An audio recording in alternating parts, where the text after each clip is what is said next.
আজ মোদির সভায় যাচ্ছেন না দিলীপ ঘোষ, দল বিড়ম্বনায় পড়বে। দিলীপ ঘোষ এমনই মন্তব্য করেছেন এবং সেই কারণেই তিনি প্রধানমন্ত্রীর সভায় যাচ্ছেন না। দিলীপ ঘোষের এই মন্তব্য নিয়ে শুরু হয়েছে তীব্র জল্পনা। আপনাদের জানিয়ে রাখি, আমরা প্রথম থেকেই দেখছিলাম যে দিলীপ ঘোষ অর্থাৎ রাজ্য বিজেপির প্রাক্তন সভাপতি, তিনি আজ নরেন্দ্র মোদির এই সভায় যাবেন কি যাবেন না তা নিয়ে কিন্তু প্রথম থেকেই একটা টানাপোড়েন অব্যাহত ছিল এবং ঠিক এই পরিস্থিতিতেই দিলীপ ঘোষের যে মন্তব্য, সেই মন্তব্যে কিন্তু আরো অস্বস্তিতে পড়ে গেল বিজেপি নেতৃত্ব। দল বিড়ম্বনায় পড়বে এবং সে কারণেই নাকি প্রধানমন্ত্রীর সভায় যাচ্ছেন না দিলীপ ঘোষ, এমনটাই ইতিমধ্যেই জানিয়ে দিয়েছেন রাজ্য বিজেপির প্রাক্তন সভাপতি। এবং তার পাশাপাশি আমরা প্রথম থেকেই যেভাবে দেখেছি যে এই আজকের সভায় দিলীপ ঘোষের উপস্থিতি থাকবে কিনা তা নিয়ে কিন্তু রাজনৈতিক যে নেতৃত্ব রয়েছেন তাদের মধ্যে একটা দর কষাকষিও শুরু হয়ে গিয়েছিল এবং একই সঙ্গে একাধিক জল্পনাও কিন্তু সামনে এসেছে। এবং শুধুমাত্র তাই নয়, একেবারে দলের যে শীর্ষ নেতৃত্ব, প্রধানমন্ত্রী নরেন্দ্র মোদীর যে সভা, সেই সভায় কিন্তু তারা সবাই উপস্থিত থাকবেন, কিন্তু দিলীপ ঘোষের এই অনুপস্থিতি যথেষ্টই জল্পনা বাড়াচ্ছে বলেই মনে করা হচ্ছে। আজ মোদীর সভায় যাচ্ছেন না দিলীপ ঘোষ। তিনি বলছেন দল বিড়ম্বনায় পড়বে এবং প্রধানমন্ত্রীর সভায় সে কারণেই তিনি যাবেন না, এমনটাই মন্তব্য করেছেন দিলীপ ঘোষ। আমরা এই বিষয়ে কথা বলবো। আমাদের সঙ্গে এই মুহূর্তে ফোন লাইনে রয়েছেন বিশেষ প্রতিনিধি অঞ্জন রায়। অঞ্জনদা, আমরা দেখছিলাম যে ইতিমধ্যেই কিন্তু দিলীপ ঘোষ আজকের এই সভায় উপস্থিত থাকবেন কি থাকবেন না তা নিয়ে জোর জল্পনা সৃষ্টি হয়েছিল। তার মধ্যেই দিলীপ ঘোষের এই মন্তব্য, কতটা অস্বস্তিতে পড়ল দল?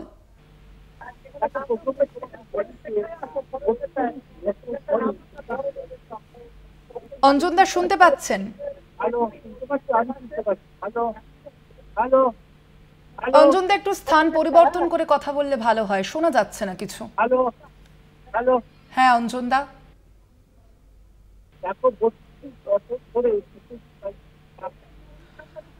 অঞ্জনদা, আপনার কথা স্পষ্ট নয়, আমরা আবারও যোগাযোগ করব আপনার সঙ্গে। আমরা কথা বলছিলাম, আমাদের সঙ্গে বিশেষ প্রতিনিধি অঞ্জন রায় ছিলেন।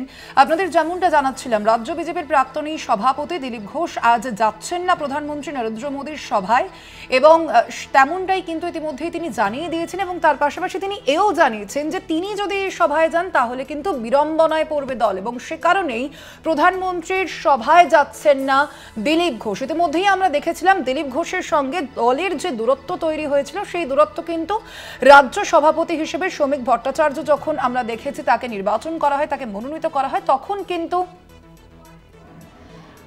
শ্রমিক ভট্টাচার্য রাজ্য সভাপতি হওয়ার পরই দিলীপ ঘোষের সঙ্গে দেখা করেছিলেন, কথা বলেছিলেন তিনি এবং তারপরেই কোথাও গিয়ে একটা মনে হয়েছিল যে এই যে দূরত্ব সৃষ্টি হয়েছে দিলীপ ঘোষের সঙ্গে দলের, সেই দূরত্ব কিন্তু কমবে এবং সেই দূরত্ব কমবে বলেই কিন্তু মনে করা হচ্ছিল। এবং তারপরেই অবশ্যই প্রধানমন্ত্রী নরেন্দ্র মোদীর যে সভা যথেষ্টই তাৎপর্যপূর্ণ হয়ে উঠেছিল এবং এই সভায় দিলীপ ঘোষ থাকবেন কি থাকবে না জল্পনা একেবারে তুঙ্গে ছিল। এবং শুধুমাত্র তাই নয়, আমরা জানি ইতিমধ্যেই কিন্তু দিলীপ ঘোষকে আমরা দেখেছি যে একাধিক তিনি যে জনসভা, এমনকি রাজ্য সভাপতি যে নির্বাচনের ক্ষেত্রেও কিন্তু সেদিনও কিন্তু দিলীপ ঘোষ ডাক পাননি এবং আজ প্রধানমন্ত্রীর সভায়ও তিনি যাচ্ছেন না। আমরা ঠিক এই বিষয়ে কথা বলবো। আমরা আবারও যোগাযোগ করতে পেরেছি আমাদের বিশেষ প্রতিনিধি অঞ্জন রায়ের সঙ্গে, সরাসরি রয়েছেন অঞ্জনদা। অঞ্জনদা, যে বিষয়টা আমি জানতে চাইছিলাম, একেবারে দিলীপ ঘোষের এই আজকে প্রধানমন্ত্রীর সভায় যাওয়া না যাওয়া নিয়ে কিন্তু প্রথম থেকেই একটা জল্পনা সৃষ্টি হয়েছিল, তার মধ্যেই দিলীপ ঘোষের এই বক্তব্য, কতটা অস্বস্তিতে পড়ল দল? দেখো, প্রথমেই যেটা বলি সেটা হচ্ছে যে প্রায় 32 বছর তৃণমূল কংগ্রেস 21শে জুলাই পালন করে, কিন্তু এই 32 বছরে 21শে জুলাইয়ের আগে এই রাজ্যের কোনো রাজনৈতিক দল পাল্টা সভা করে অন্ততপক্ষে 21শে জুলাইকে চ্যালেঞ্জ জানাতে সক্ষম হয়নি। সম্ভবত এই প্রথম বিজেপি সেই কাজটা করলো স্বয়ং প্রধানমন্ত্রীকে নিয়ে এসে। নিঃসন্দেহে রাজনৈতিক দিক থেকে 26-এর নির্বাচনের আগে এই চ্যালেঞ্জ, 21শে জুলাইয়ের আগের এই সভা, সেই নিঃসন্দেহে বিজেপির কাছে একটা বাড়তি পাওনা। এই মুহূর্তে আমরা দুর্গাপুরের নেহেরু স্টেডিয়ামে দাঁড়িয়ে আছি।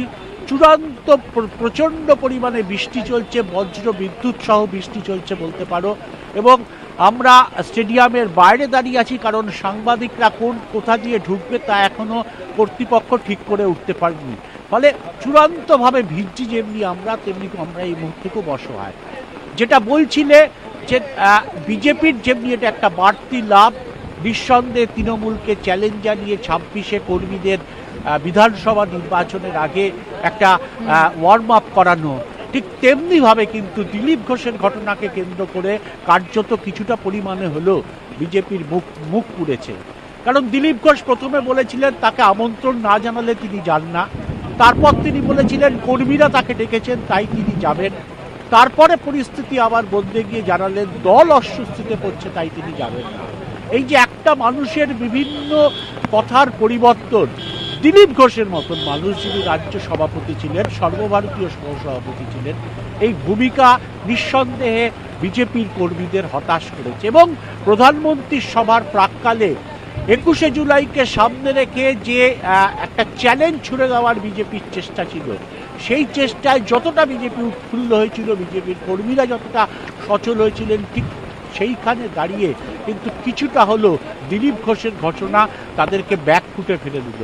অর্থাৎ তার দলের মধ্যে ঐক্যের চেহারা যে এখনো সম্ভব হয়নি গড়ে তোলা, এটা কিন্তু পরিষ্কার হয়ে গেল দিলীপ ঘোষের ঘটনাকে কেন্দ্র করে।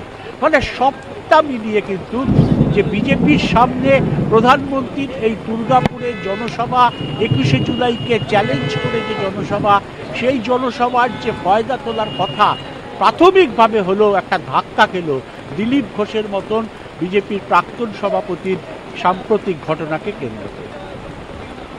একেবারেই অঞ্জন, অবশ্যই আজকের এই সভা যথেষ্টই তাৎপর্যপূর্ণ এবং তার মাঝখানে দিলীপ ঘোষের এই না যাওয়া তা কিন্তু জল্পনা যে আরো বাড়ালো তা বলাই বাহুল্য। আপাতত ধন্যবাদ তোমায়। আমরা কথা বলছিলাম, আমাদের সঙ্গে সরাসরি ছিলেন আমাদের বিশেষ প্রতিনিধি অঞ্জন রায়।